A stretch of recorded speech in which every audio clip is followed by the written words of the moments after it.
Bismillahirrahmanirrahim. Assalamualaikum warahmatullahi wabarakatuh.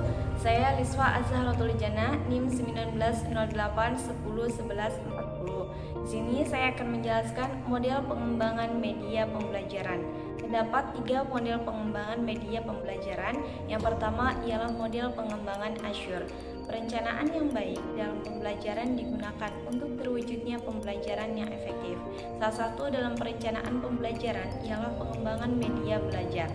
Perencanaan yang sistematis dalam memanfaatkan teknologi dan media yang efektif dengan menggunakan model Azure yang dicetuskan oleh Heinig pada tahun 1980 yang selanjutnya dikembangkan oleh Semalino hingga sekarang. Adapun ilustrasi model Azure, yang pertama ialah menganalisis peserta didik. Guru memiliki tujuan utama ialah memenuhi kebutuhan setiap muridnya hingga mereka bisa mencapai tingkat belajar yang efektif. Model Azure ini memberikan pendekatan yang sistematis pada guru untuk menganalisis karakteristik siswa yang dapat mempengaruhi kemampuan dalam belajar. Analisis ini menyediakan informasi untuk merencanakan pembelajaran yang sesuai sehingga memenuhi kebutuhan para siswa. Adapun faktor dalam analisis pembelajaran ialah yang pertama karakteristik umum yang mencakup usia, gender, kelas, dan faktor sosial budaya dan ekonomi. Yang kedua, kecakapan dasar spesifik ialah komponen penting dalam merancang pembelajaran. Hal ini dilakukan melalui sarana informasi seperti dengan mengajukan pertanyaan dalam kelas. Kemudian yang ketiga, gaya belajar ialah mengenai sifat psikologis yang dapat menentukan bagaimana seorang individual merasa berinteraksi dan merespon secara emosional terhadap lingkungan belajar.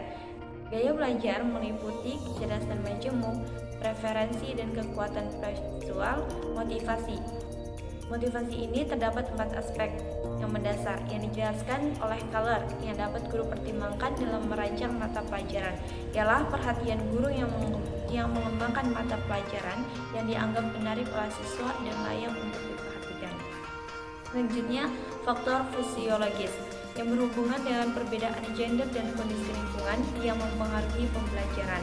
Yang terakhir, penilaian gaya belajar yang ditujukan agar dapat menyesuaikan pengajaran yang lebih baik untuk memenuhi kebutuhan pengajaran. Selanjutnya yang kedua, menentukan standar dan tujuan pembelajaran siswa. Standar ialah kemampuan yang dimiliki siswa setelah siswa menyelesaikan pembelajaran. Tujuan pembelajaran diambil dari kurikulum dan standar teknologi yang termasuk tentang hasil kinerja peserta didik dan dikembangkan pada satuan pendidikan yang sesuai dengan standar nasional pendidikan. Selanjutnya yang ketiga, memilih strategi dan sumber. Memilih strategi pembelajaran yang konvensional dengan berbasis pada pengajar atau guru maupun strategi belajar aktif yang berbasis pada siswa pada dasarnya strategi yang paling efektif daripada strategi pembelajaran konvensional, di mana hal ini dilihat dari kesiapan siswa, kemampuan guru, dan ketersediaan dalam sumber pembelajaran.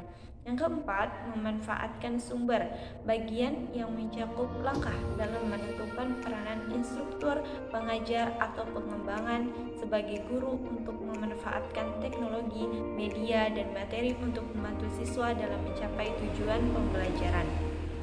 Yang kelima, melibatkan bentuk partisipasi peserta didik. Dalam menciptakan pembelajaran yang efektif, keterlibatan siswa dalam proses belajar mengajar sangatlah penting. Ada banyak aktivitas belajar yang dapat diterapkan untuk mendorong peserta didik dalam praktik keterampilan, pengetahuan, dan untuk menerima umpan balik dengan berdasarkan tingkat kesesuaian sebelum melakukan penilaian.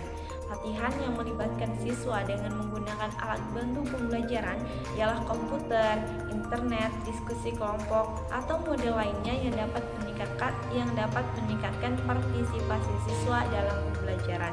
Selanjutnya yang keenam ialah evaluasi dan perbaikan.